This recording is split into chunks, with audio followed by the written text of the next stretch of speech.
അങ്ങനെ ലോകം മുഴുവൻ ചുറ്റി സഞ്ചരിച്ച രണ്ട് നുണകൾ ഇന്ന് അടപടലം ഭൂലോക നുണകൾ പൊളിഞ്ഞു വീണ ദിവസമാണ് ഇന്ന്. അത് നിയമസഭയിൽ തന്നെയാണ്.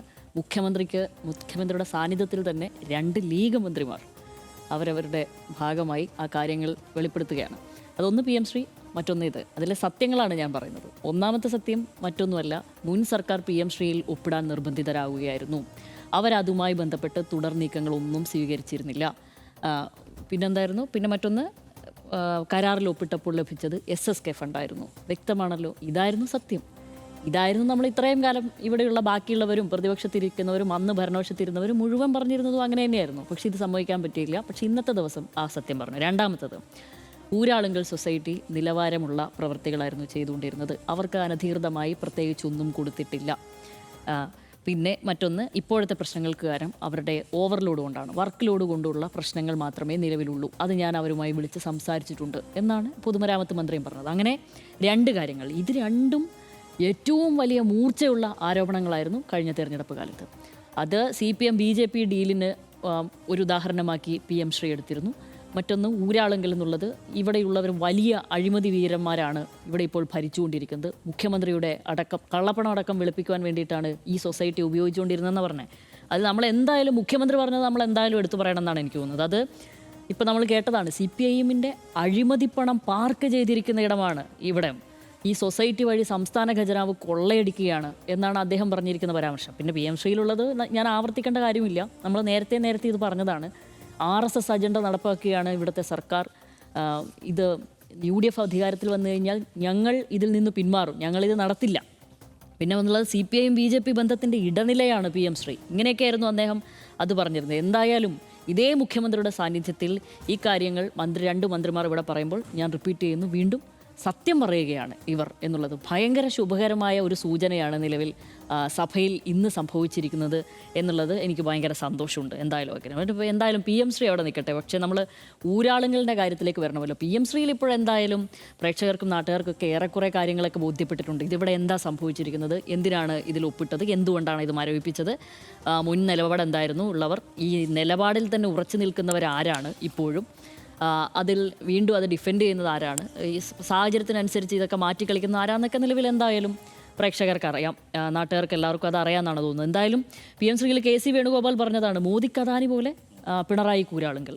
രമേശ് ചെന്നിത്തല ഗവർണർക്ക് കത്ത് കൊടുത്തിരുന്നു, ഇത് ചട്ടലംഘനപരമായിട്ടാണ് നിലവിൽ കാര്യങ്ങൾ ഇവിടെ നീക്കുന്നത്, ഇവർക്ക് കരാർ കൊടുക്കുന്നത് ഇങ്ങനെയാണെന്ന് പറഞ്ഞിട്ട് ഗവർണർക്ക് അന്വേഷിക്കണം എന്ന് പറഞ്ഞ് കത്ത് കൊടുത്ത ആളാണ് രമേശ് ചെന്നിത്തല. പിന്നെ ലീഗിലെ നിലപാടുകാരനും പിന്നെ മുഖ്യമന്ത്രിയുമായ PM ഷാജി, അദ്ദേഹത്തിന് ഇപ്പോൾ ശരിക്കും കണ്ടകശനിയാണെന്ന് തോന്നുന്നു. കാരണം പറഞ്ഞതൊക്കെ ഇപ്പോൾ ഇത്ര പെട്ടെന്ന് വിഴുങ്ങേണ്ടി വരിക എന്ന് അദ്ദേഹം സ്വപ്നത്തിൽ പോലും നിരീക്ഷിച്ച് കാണില്ല എന്നാണ് എനിക്ക് തോന്നുന്നത്. എന്തായാലും കേരളത്തിലെ അദാനിയാണ് ഊരാളുങ്കൽ എന്നാണ് അദ്ദേഹം പറഞ്ഞത്. ഇതിപ്പോൾ ഇനി എല്ലാം പോട്ടെ, ഇതുണ്ടായ ഒരു സാഹചര്യം ഇടതുപക്ഷത്തിലെ ആരെങ്കിലും കാലകൂട്ടി ചോദിച്ച ചോദ്യമോ മറ്റോ ആണോ ഈ ഉത്തരം വരുന്നത്? അല്ല, ചോദിച്ചിരിക്കുന്നത് VT ബൽറാമാണ്. അദ്ദേഹമാണ് അത് ചോദിച്ചത്. ഊരാളുങ്കലിന് നടപടിക്രമങ്ങൾ പാലിക്കാതെ പ്രവൃത്തികൾ അനുവദിച്ച് അവരെ കുത്തകയാക്കാൻ കഴിഞ്ഞ സർക്കാർ സഹായിച്ചോ?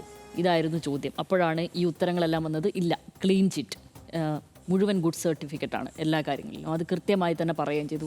ഇനി ഊരാളുങ്കലിനെ സംബന്ധിച്ച് ഇത്രയും നല്ലൊരു PR അവർക്ക് വേറെ കിട്ടാനൊന്നുമില്ല. നിയമസഭയിൽ വന്നിരിക്കുന്നു, അതിൽ അവിടെ രേഖയാണല്ലോ. എന്തായാലും അവരുടെ കമ്പനിക്ക് ഉണ്ടെന്ന് ബഹുഭൂരിപക്ഷം പേരും വിശ്വസിക്കുന്നൊരു വിശ്വാസ്യത എന്തായാലും UDF സർക്കാരിൻ്റെ ഭാഗത്തുനിന്നും കൂടെ കിട്ടിയതോടുകൂടി ഇനിയിപ്പോൾ ആ ആക്ഷേപമില്ല എന്നുള്ളതാണ് തോന്നുന്നത്. എന്തായാലും ഇനി ഇതിപ്പം ഊരാളുങ്കലിനെ പറ്റി എല്ലാവരും ഇതിനോടകം തന്നെ ഇതെന്താണ് എന്നുള്ളത് എല്ലാവർക്കും ഒരു ധാരണയുണ്ടാകും. എങ്കിലും പറയാണ്, ഒരു 101 വർഷം പ്രായമുണ്ട് ഈ കമ്പനിക്ക്. എന്തായാലും നവോത്ഥാന നായകനായ വാഗ്ബടാനന്ദൻ്റെ മാർഗനിർദ്ദേശപ്രകാരം ഒരു 14 യുവാക്കൾ കൂടി ചേർന്നാണ് ഇത് രൂപീകരിച്ചത്.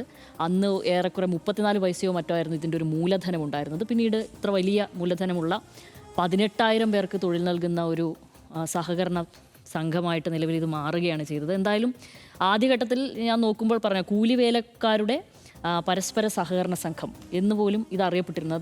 അത് അത്ര റൂട്ടഡാണ് എന്നുള്ളതാണ് അതിൻ്റെ ഒരു പ്രധാനപ്പെട്ട ഒരു കാര്യം. അതായത് ഏതെങ്കിലും ഒരു കുത്തക കമ്പനിയാണെങ്കിൽ നമ്മൾ അതിനെ ആ വഴിക്ക് വിട്ടുകയോ അതിനെപ്പറ്റി മറ്റെന്തെങ്കിലും അവർ അഴിമതി നടത്തുന്നുണ്ടോ എന്നുള്ളത് നമ്മൾ സാഹൂതം വീക്ഷിക്കുകയും ചെയ്യും. പിന്നെ പക്ഷേ ഇക്കാര്യത്തിൽ ഇവർ നേരിട്ട ഒരു ആക്ഷേപവും അതിൻ്റെ മൂർച്ചയും കാണുമ്പോഴാണ് നമ്മൾ വീണ്ടും വീണ്ടും ഇവരെപ്പറ്റി പറയേണ്ടതിൻ്റെ ആവശ്യകതയുണ്ട് എന്ന് നമുക്ക് തന്നെ തോന്നിപ്പോകുന്നത്. അതുകൊണ്ടാണ് എന്തായാലും കേരളത്തിനൊപ്പം തന്നെയാണ് ഈ കമ്പനിയും വളർന്നിരിക്കുന്നത്.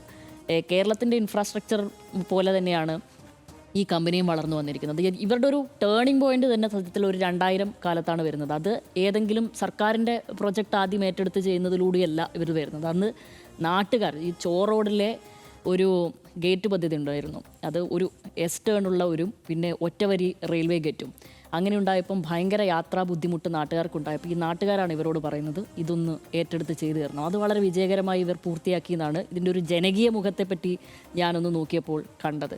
അതിനുശേഷമാണ് ശരിക്കും ഏറ്റവും ഇപ്പോൾ വിമർശിക്കുന്നവർക്ക് ഇക്കാര്യത്തിൽ ബോധ്യം ഉണ്ടാവാതിരിക്കാൻ സാധ്യതയില്ല. കാരണം എല്ലാവർക്കും അറിയാവുന്ന കാര്യം തന്നെയാണ്. ഈ വിമർശിക്കുന്നവർ, അതായത് UDF ആയിരുന്നല്ലോ വിമർശനം, പക്ഷേ ഉമ്മൻചാണ്ടി സർക്കാരിൻ്റെ കാലത്താണ് ഏറ്റവും അധികം പദ്ധതികൾ ഈ ഊരാളുങ്കലിന് നൽകിയത് എന്നുള്ളതാണ് വസ്തുത.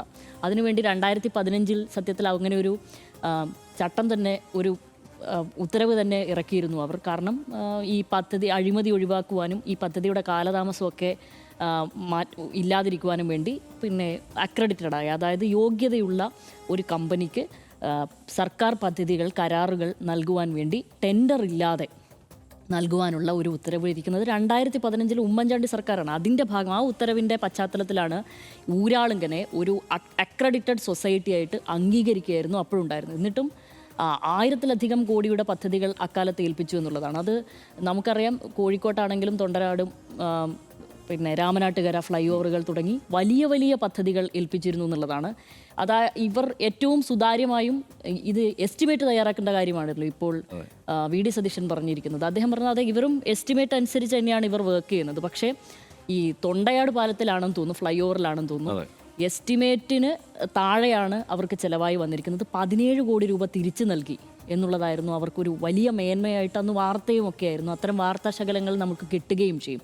അപ്പോൾ എസ്റ്റിമേറ്റ് അനുസരിച്ച് അവർ 200 കോടി എസ്റ്റിമേറ്റ് ഇടുന്നു എന്ന് പറഞ്ഞവർ ഇക്കാര്യം കൂടെ മറന്നു പോകരുത്. അതൊക്കെ ഇവരുടെ കാലത്താണ്, UDF സർക്കാരിൻ്റെ കാലത്തു കൂടിയാണ് നടക്കുന്നത്. അതും കൂടി പരിഗണിച്ചുകൊണ്ടാണ് ഉമ്മൻചാണ്ടി സർക്കാർ ഇവരെ അംഗീകരിക്കുകയും ഇവർക്ക് വീണ്ടും വീണ്ടും പദ്ധതികൾ കൊടുക്കുകയും ചെയ്തു എന്നുള്ളതാണ് ഞാൻ മനസ്സിലാക്കുന്നത്. എന്തായാലും ഇത്രയധികം, അതായത് 1 ലക്ഷത്തോളം പേർക്ക് അത്താണിയായിട്ടുള്ള ഒരു കാര്യം, 18,000 പേർക്ക് തൊഴിൽ നൽകുന്ന ഒരു കാര്യം, ആ കാര്യത്തിൽ അധികാരത്തിൻ്റെ വിശപ്പ് കൊണ്ട് മാത്രം UDF ഇത്രയും കാലം ഇത്രയും പച്ച നുണ പറഞ്ഞ് ഇവരെ അപകീർത്തിപ്പെടുത്തുന്നതാണ്. ഒരു വേള ഇവർ സത്യത്തിൽ പൊതുമധ്യത്തിൽ മാപ്പ് പറയേണ്ട കാര്യമാണ്. ഇങ്ങനെയായിരുന്നില്ല ഇത് എന്നുള്ളത്. ഒരുതരം കുറ്റസമ്മതമോ വീഴ്ച സമ്മതിക്കലോ ഒക്കെ ആയിരിക്കാം ചിലപ്പോൾ നിയമസഭയിൽ, അങ്ങനെ വേണമെങ്കിലും വ്യാഖ്യാനിക്കാം. പക്ഷേ ഒന്നാം പാവം തിന്നാ തീരുന്നു പറയുന്നുള്ളൂ. ഇനി അവർ തിന്നട്ടെ എന്നുള്ളതാണ്. UDF അത് സത്യത്തിൽ മറ്റെല്ലാ നിലപാടുകളും വിഴുങ്ങുന്നത് പോലെ ഇതങ്ങ് വിഴുങ്ങണ്ട, ഇതങ്ങ് തിന്നുക തന്നെ വേണം. ആ പാവം അങ്ങോട്ട് തീരട്ടെ. ഇത് പറയണമല്ലോ നാട്ടുകാരോട് ഇങ്ങനെയാണെന്നുള്ളത്. അതുകൊണ്ട് അങ്ങനെ മാത്രം ഈ ഊരാളുങ്കലിനെ പറ്റി അവരുടെ മുൻചരിത്രങ്ങൾ, പ്രത്യേകിച്ച് ഇവരുടെ ഗവൺമെൻറ്റിൻ്റെ കാലത്തുള്ള ചരിത്രങ്ങൾ മറന്നുകൊണ്ട്, അതുമാത്രമല്ല അധികാരത്തിന് വേണ്ടി മാത്രം ഇവരെ കരുവാക്കുകയും അതിൻ്റെ ഭാഗമായി ഇവിടെ കള്ളപ്പണം വെടിപ്പിക്കലാണ്. CPMൻ്റെ കള്ളപ്പണത്തിനുള്ള പാർക്ക് ചെയ്തിരിക്കുന്ന ഇടമാണ്.